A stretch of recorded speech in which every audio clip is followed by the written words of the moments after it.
Just at the other end of your internet connection lies the blogosphere. It's the virtual place where digital discourse about everything from pop culture to power politics unfolds at high velocity and usually with high intensity. What do local bloggers want in Philadelphia's next mayor? Find out as we download this edition of Counterintelligence.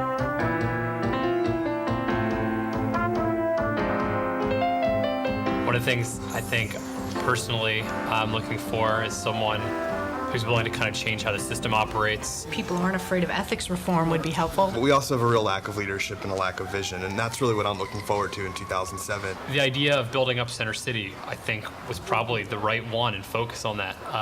But Center City's popular, Center City's growing. We need to figure out a way to expand that prosperity to the rest of the city. It's this bubble, and that, you get beyond that bubble a few blocks in different directions, and you're in a different neighborhood, and everything feels differently. And I'm aware that, the rising tide isn't lifting all the boats. So we really need to do something about the underlying problems with education and poverty and a lack of good wage jobs. And we need a mayoral candidate who can actually deliver on some of those things instead of just giving us more hot air.